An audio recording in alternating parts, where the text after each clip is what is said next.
that an unpaid UN official represents a threat to the world economy is laughable. Their idea of the apocalypse is the enforcement of international law. The dark side of the startup nation that is so intimately related to the military industry aims and gains. The reason why Tel Aviv Stock Exchange is booming is because it's selling these technologies. Big tech companies have given full access to Israel and the Israeli army, to Palestinian private information and data. I want to talk about Palantir. The nerve the CEO of this company has. Is this man seeing the data? I'm Naomi Klein, and today we are going to get unshocked about an economy that is booming off of annihilation. During the past 20 months of Israel's onslaught on Gaza, there are two words that have been deemed some of the most controversial in the English language. Those words, of course, are genocide and settler colonialism. Two terms that go hand in hand in describing Israel's deliberate onslaught of Gaza and its people, and the system that paved the way for this extraordinary level of violence and displacement. Of course, the people who have insisted on naming Israel's systems of settler colonialism and genocide have been swiftly attacked by pro-Israel politicians and mainstream media, accused of exaggeration, oversimplification, and of course, accused of trafficking in anti-Semitic smears, as if real violence was in the words, not in the violence that the words are describing. Well, last week, UN Special Rapporteur Francesca Albanese cut through the deflections and histrionics with some cold, hard facts, revealing just how accurate, just how precise these terms are when applied to Israel's attacks. In her landmark report, From Economy of Occupation to Economy of Genocide, Albanese takes the framework of settler colonialism, defined as the displacement of one people and the replacement of them by another, and uses it to explain Israel's actions. More than that, she shows that this system of displacing, replacing, and erasing of Palestinians is an economy in and of itself. She reports on major corporations aiding, abetting, and directly profiting from Israel's war crimes. Albanese describes genocide as lucrative for many. The power of the report is in its bare-bones directness.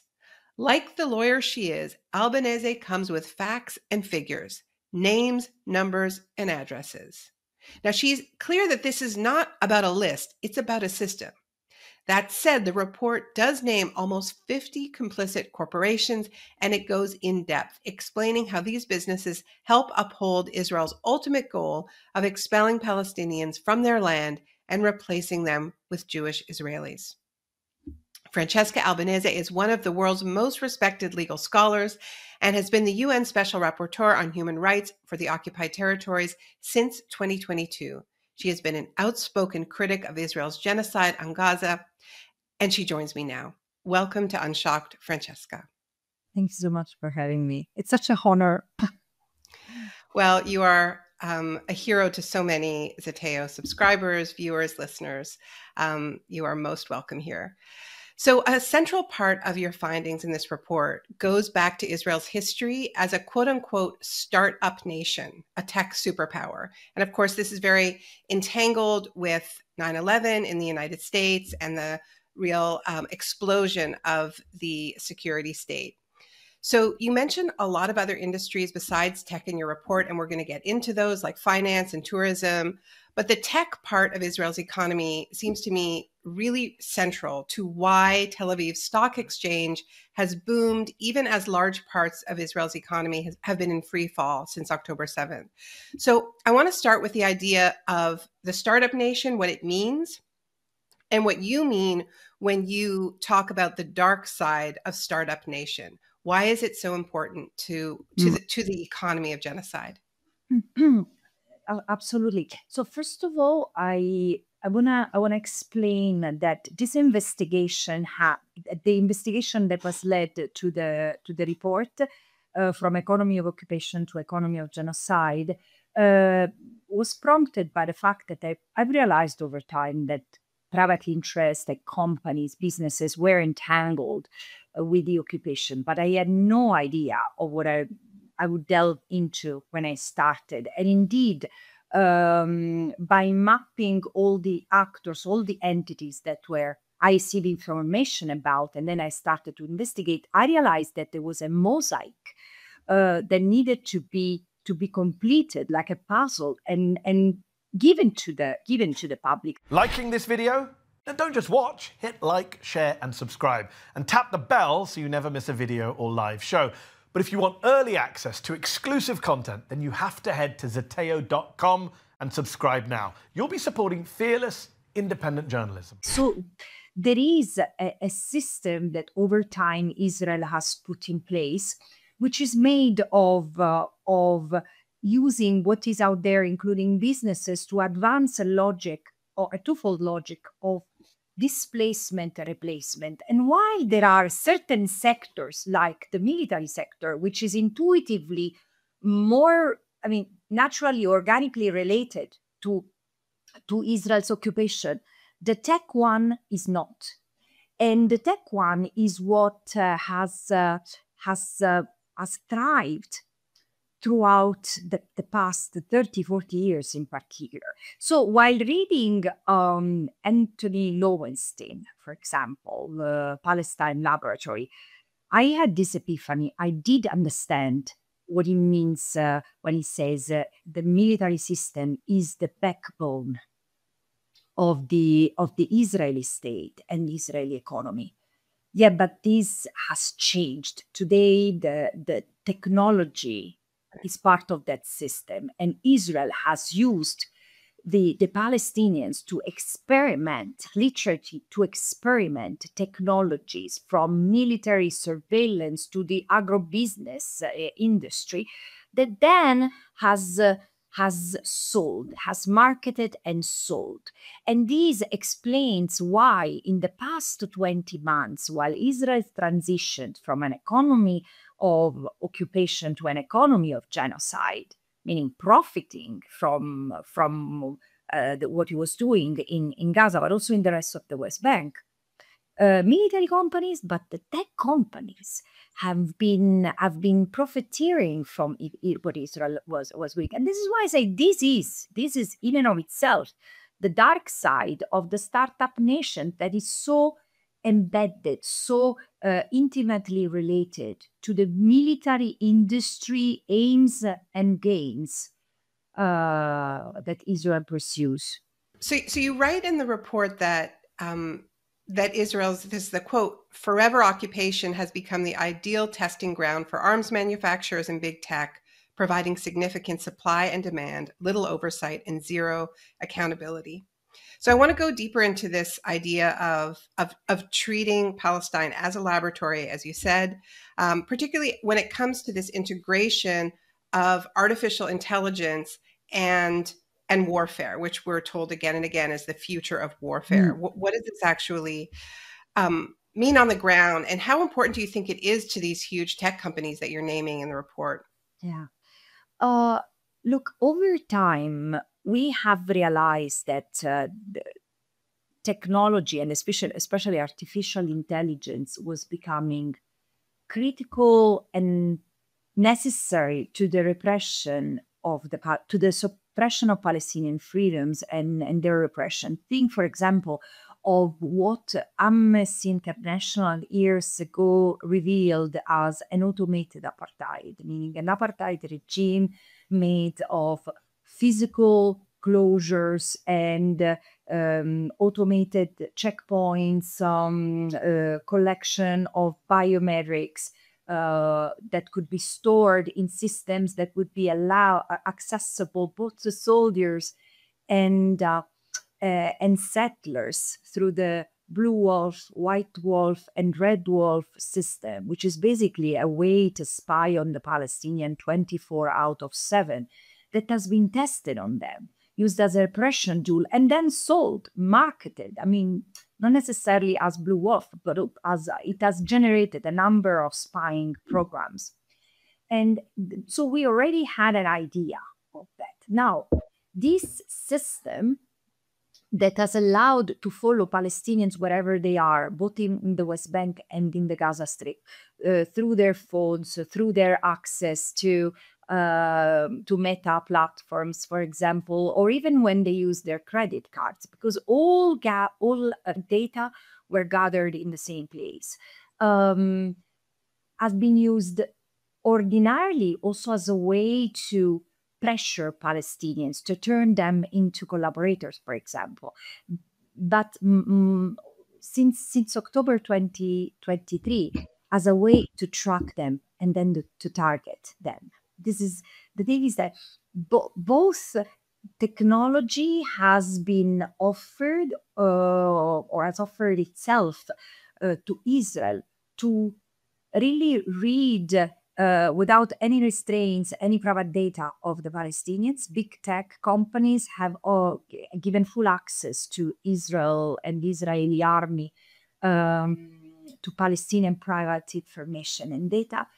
And they would allow them to track anyone in Gaza who could be remotely associated to Hamas, including doctors, civil servants, and this has been a punitive measure. But also think of how technology has been used to prompt an evolution, a sophistication, I say, quote unquote, of the destructive capacity of weaponry, the unmanned drones, or the quadcopters that have been following Palestinians in Gaza and killing them. Primary victims have been children because they had less intuitive capacity to hide themselves from this monstrosity. So and it has been a vicious cycle, because then the weaponry and the technology coupled together have become more and more destructive, and at the same time provided a greater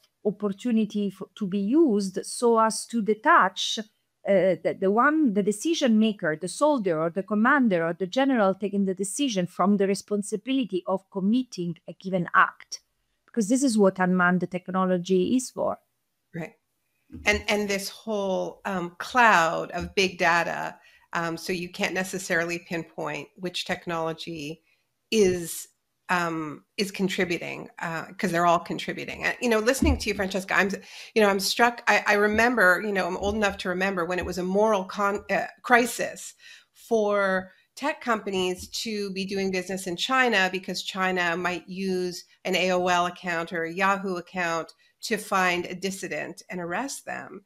And here we are talking about a total integration of civilian tech and military tech used not just to assassinate the individual, but maybe blow up an entire building. So, I want to talk about Palantir, because, of course, this is a company that is in your report, and it's also becoming increasingly controversial in the U.S. because of its outsized role in the Trump administration. You write in the report that there are reportedly, quote, reasonable grounds to believe that they have provided Israel with critical defense infrastructure during this war, including their AI platform, which allows for the automated decision-making that you were just speaking about. They've, of course, denied these claims. In addition, you mentioned that they have openly embraced their partnership with Israel, announcing last year in Tel Aviv that as an act of quote unquote solidarity, they were there. And in April, when Palantir's CEO was asked about their technology killing Palestinians, he responded saying, quote, mostly terrorists, that's true. So this kind of open zeal for violence, I think, is something new, at least in the era of big tech. For the past decade or so, we've all heard the progressive claims made by US tech companies, wanting a facade, at least, of having a socially responsible brand. What do you think we're seeing with Palantir? Is this a broader shift in the industry? What do you make of this open embrace of their role in Israel's genocidal campaign?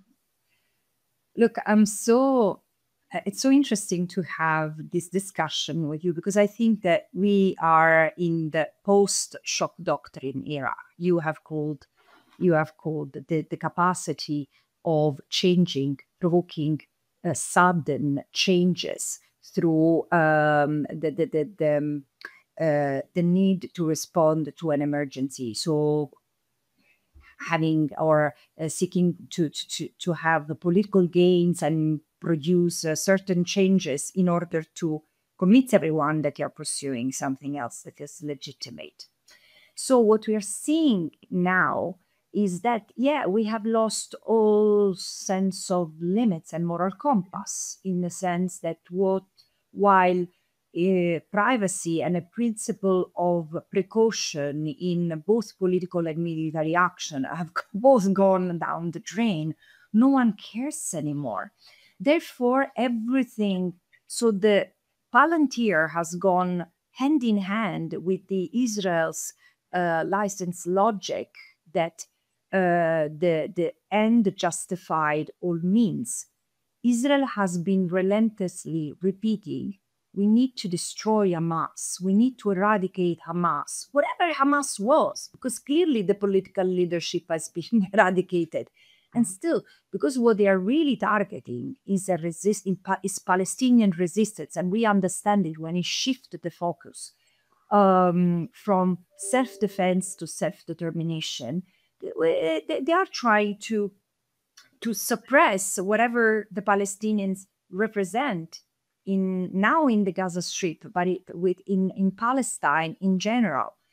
And Palantir, the nerve, the CEO of this company has to say in public, yes, I mean, to show intent, knowledge, and purpose. Yes, I am giving the services of my company to Israel, but because Israel is killing terrorists. And the question is this man seeing the data? Because at this point, dozens of thousands of women and children have been killed. And in fact, from the very beginning, since October 2023, 70% of the victims have always been women and children. So who are the terrorists that he is helping Israel to kill? And the fact that these people have the nerve to state that shows the level of impunity that they know will enjoy. And the point is, if people do not understand what is at stake, this small window that we have to still stop the system will vanish, and we will remain entrapped in it. We will not have the tools to defend ourselves because they control the tools.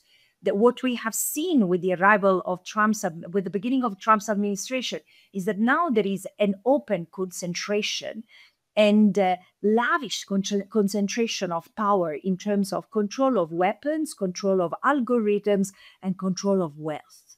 Incredible, ostentatious wealth.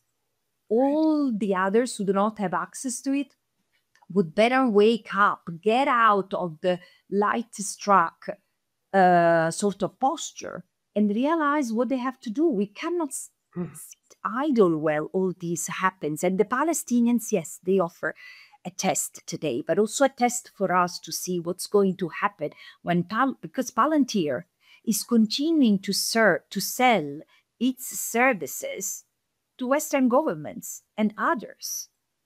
So it's not just Israel.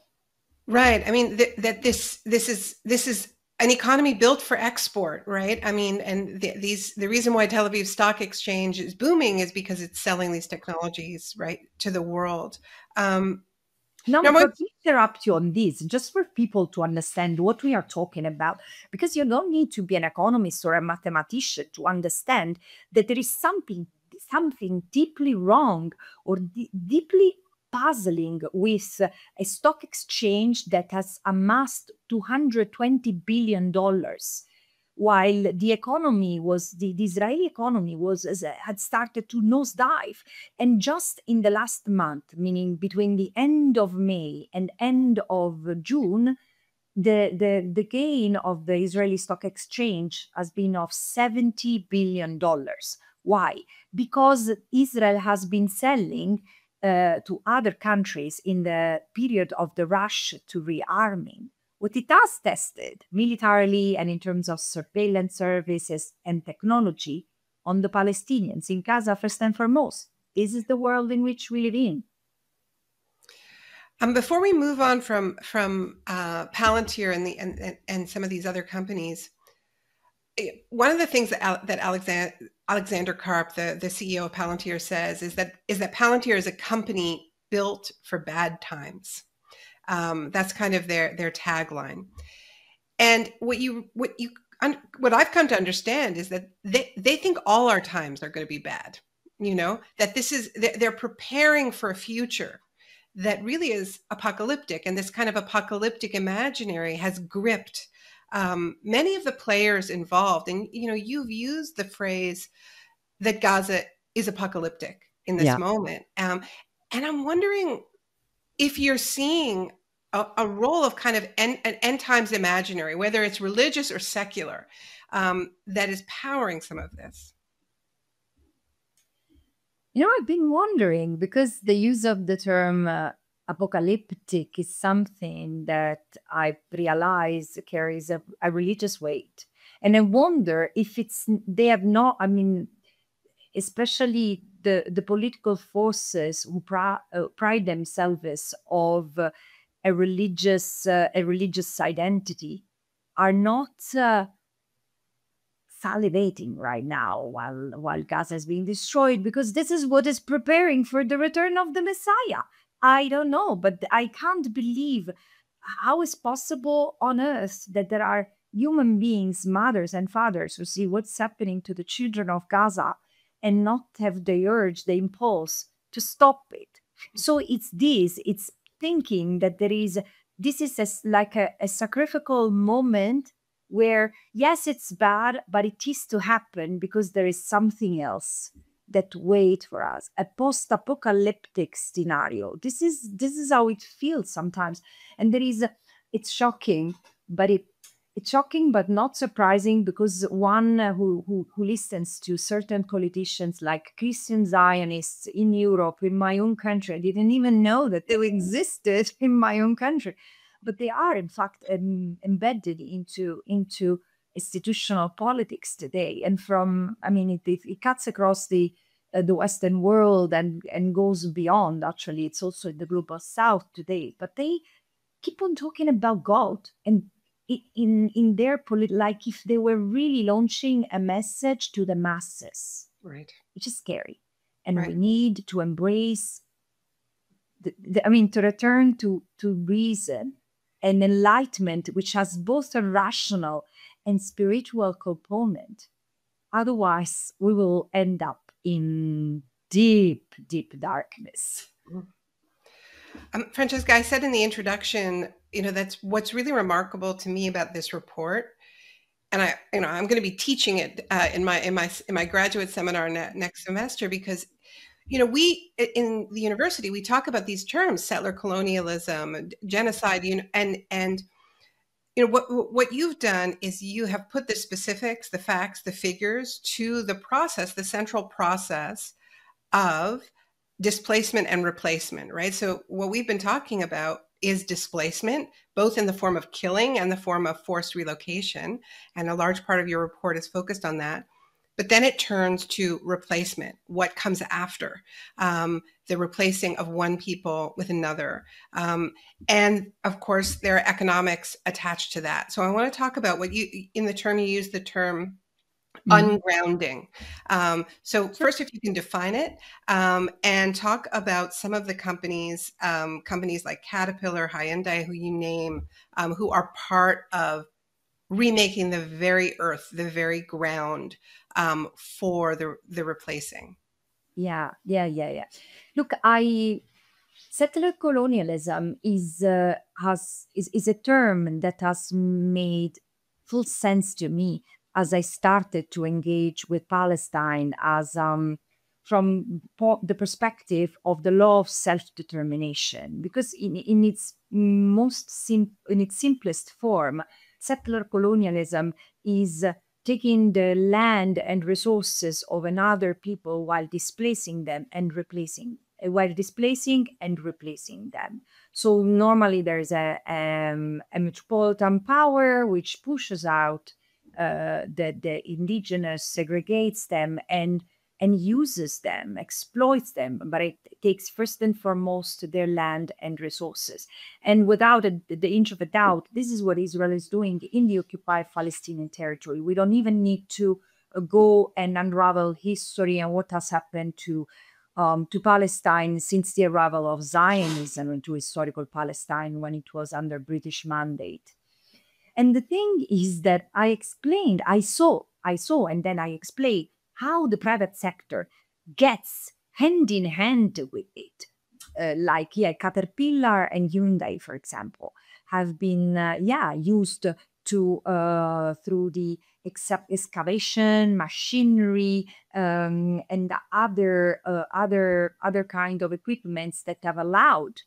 Once through the weapons Palestinians had been threatened, displacement has allowed to segregate them, to build fences around them, or to build an infrastructure that would allow the settlers to move while the Palestinians to be confined. And of course, this machinery has been used also to rebuild. And it's a vicious cycle, because then you see now in Gaza, this machinery like Caterpillar, Hyundai, and Volvo, which for us, think of Hyundai, I think more like motorcycles. Think of Volvo, and I imagine the car which is safety for a family on 4 wheels par excellence. Well, these are the logos that Palestinian children will associate to the destruction and the pulverization of what the bombs had already destroyed. The reason why I use the term ungrounding, and in fact I borrowed it from forensic architecture, which used it in their report, Cartography of a Genocide, is because there is an element of erasure of the Palestinian presence that goes down until the really underground to deprive the people of the capacity to sustain themselves. Think of the extractivism, but think also of the foundations of new cities and roads. And so there is a changing, an enforced changing of the landscape and environment. And of course, look, if you look at the United States or many Canadian cities, you can see that indigenous people, while being there, exist as individuals, but they've lost that capacity, their collective reality, their attachment to the land, to the rivers, to the trees, to the forest, has been ungrounded.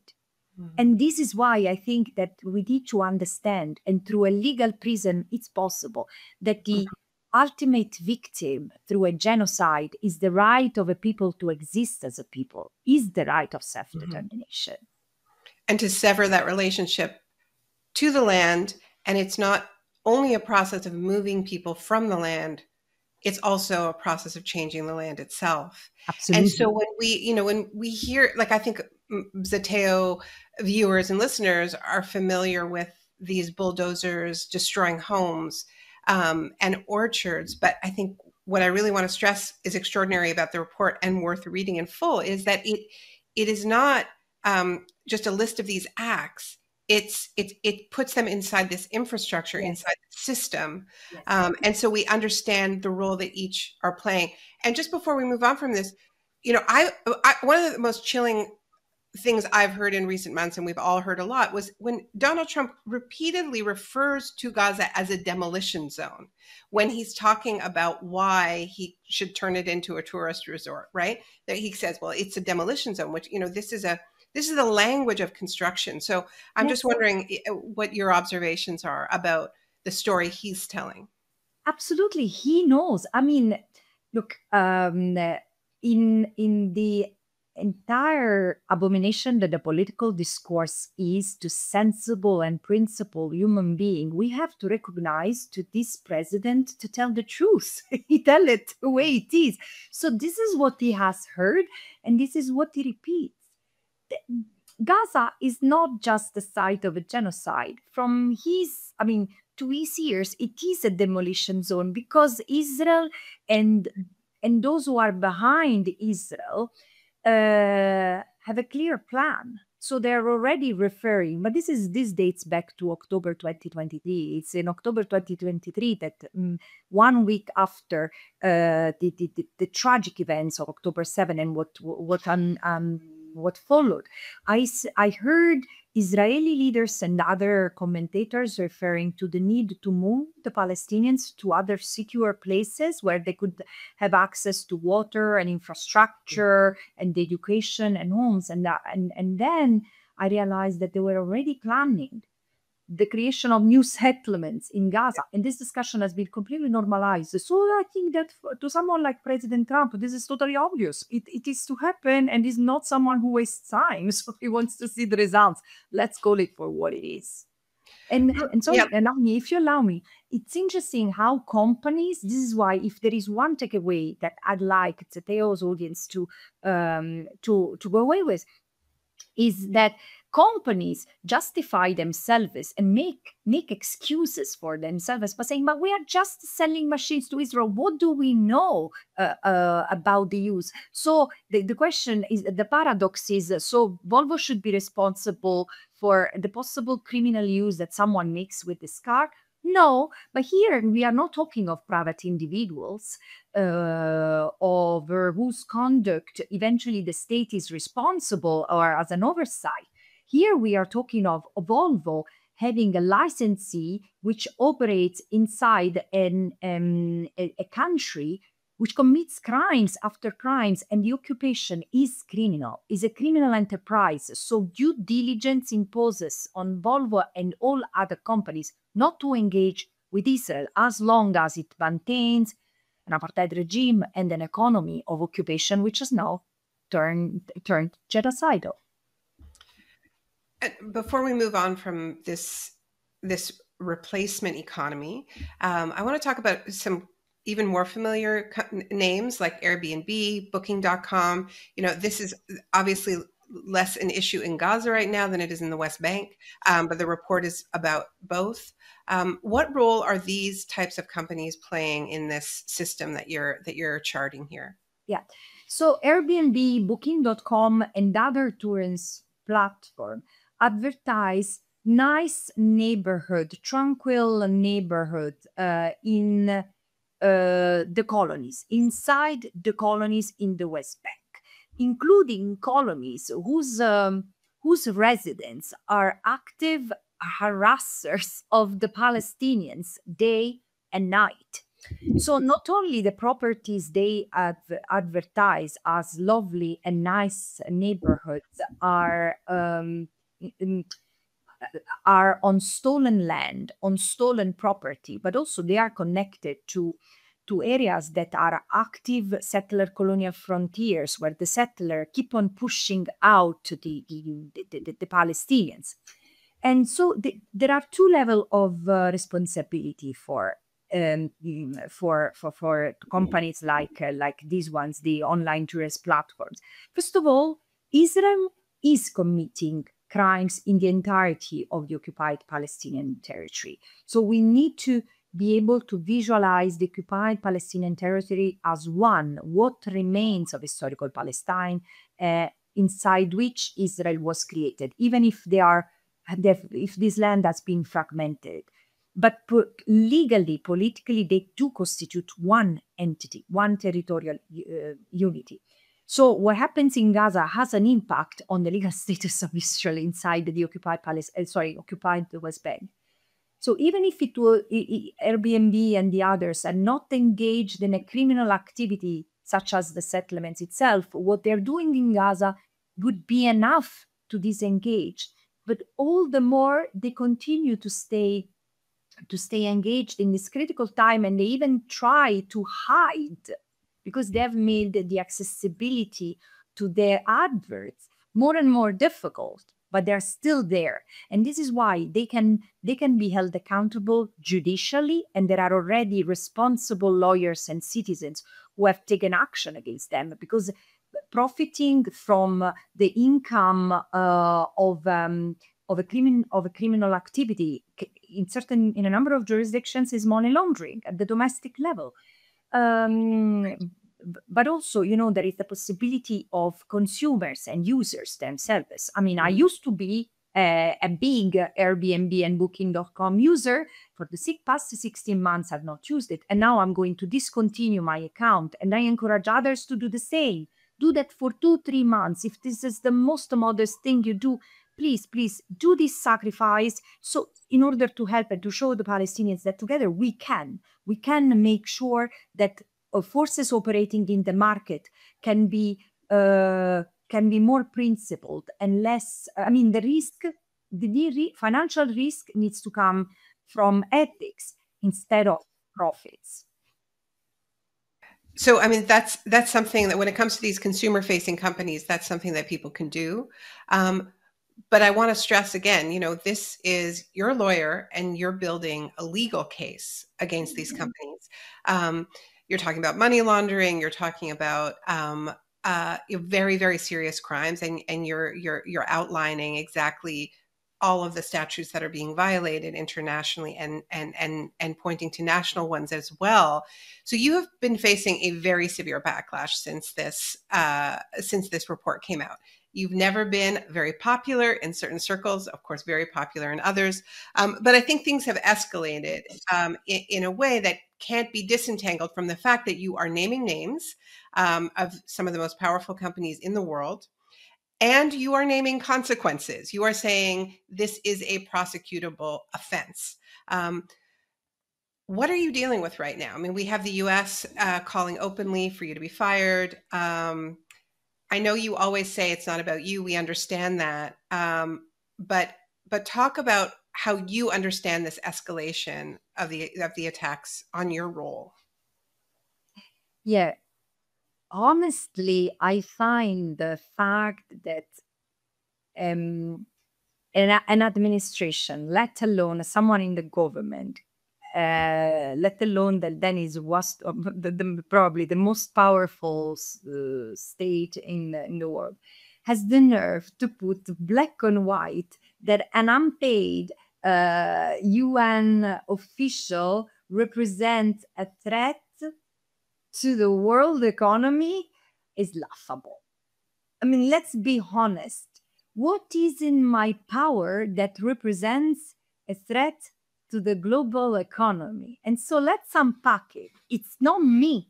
It's international law that represents a threat to the lawless economy that some states are pushing for, because this is what we are talking about. Endless profits, one people enriching itself while another perish, and this is unacceptable, and the law stands against it. Where I say Palestine is a test, but what does it say? That while there are guiding principles establishing that companies are responsible for their conduct and the human rights impact it has, it means that companies need to run a due diligence in general and ensure that they are not directly linked, they are not contributing to, and they are not causing human rights impact. The threshold is very low. So already decades ago, companies enmeshed with the occupation had been put on notice through the documentation coming from Palestinian, Israeli human rights organizations and others, Amnesty International, Human Rights Watch, the UN. They should have pulled out. The fact that they have stayed involved creates a direct link. But now that we know that Israel maintains an occupation which is unlawful, amounts to racial discrimination and apartheid, that violates the right of self-determination of the Palestinians, that is a tool to further annex their territory and entrench permanent occupation. And at the time there are proceedings for war crimes, crimes against humanity, and genocide against Israel. This is more than direct link, especially when then we go and we look at each company. And Naomi, each company that I put on notice has received a legal analysis, which I've not published, but it's there. And I've challenged them, linking the facts, what they do, their conduct, to specific violations, maybe in some cases for the extractive industry participating in pillage, which is a war crime, And when it comes to the arms and the technology industry, contributing or causing extermination and or extrajudicial killings, and even possibly genocide, since they act, some of them, with knowledge, intent, and purpose. So the legal framework is very clear. And this is why it can provoke such an awakening that Naomi, I've never seen the Human Rights Council so responsive and passionate about anything like about this report. There have been 2 rounds of applauses, which is not absolutely common. Why? Because many of them had never realized, had never seen the picture of the occupation and how profitable it is. And this awakening is dangerous because it can push people out of this sodalist that is proving so dangerous for all of us. Yeah, it provides all of these other levers that we might pull. But I'm really struck, Francesca, listening to you and looking at the backlash, that the economy that you are tracking here with this report, that you're laying out, is incompatible with the existence of international humanitarian law. And I think that this crisis is really now coming to a head where these players understand that if they're going to continue to pillage, if they're going to continue to make these super profits off of automated weapons, off of grabbing resources from occupied territories, whatever it is, international law itself can't really exist. Like Peter Thiel, who founded Palantir, he says that he thinks maybe Greta Thunberg is the Antichrist. I've said this before, but I really think you should understand, like, we should take them at their word that their idea of the apocalypse is the enforcement of international law, right? Totally. Absolutely. And so the attacks on you, I think, have to be understood within that context. Before we lose you, and I know you have more asses to kick out there, and people are starting to whisper in your ear. Zateo was founded in part because of the failures of the mainstream media in the face of the genocide. That's its backstory in many ways. And I've been noticing, as I've been watching interviews with you, that you're starting to get increasingly impatient with some of the denialism that you're facing from journalists, and saying, there is another industry out there that needs to be investigated for complicity in this genocide, and that's your industry, the media. Yeah. I will do that. Just before we lose you, what are your plans in that area? I mean, it's not a joke; it's real. No, it's real. It's real. And look, it's not even the first time. I mean, I've been reading about that already. There is an Italian historian, but surely there are more who have unpacked the role of the media one century ago during the Nazi fascist genocide, the way the Jewish people and others were projected, and this has been part and parcel a vehicle of their dehumanization. In the jurisprudence concerning the Rwanda genocide and the genocide in former Yugoslavia, the role of the media, as well as the role of the corporate sector, is spotlighted because they have been vehicle amplifiers of genocidal messages. What is critical here is that it's not just been Israeli media. And in fact, in Israel, we have had courageous journalists like those at Local Call and 972, first and foremost, and also some in Haaretz, who have exposed the reality for what it was. But Western corporate media, even today, continues to platform genocide deniers and those who are committing genocide, giving them a platform while silencing, smearing, and blaming those who have lost hundreds of family members. But so my plan is for the next report to look at what states have done to comply with the ICJ advisory opinion, which imposed them to disengage from the occupation, not to recognize it, not to aid and assist it, and particularly what they have done through trade and arms transfer. And then I want to look at the media. So I truly hope that in 2026, I will have time and resources to investigate the role of the media in enabling this genocide. Well, Francesca, thank you so much. I've noticed in these interviews that when you mention this report coming out about the media, the journalists end the interviews very quickly. I'm doing this because you have to go. It's been such a pleasure and an honor to be in conversation with you. Thank you so much for your work, and thanks for coming on Zateo.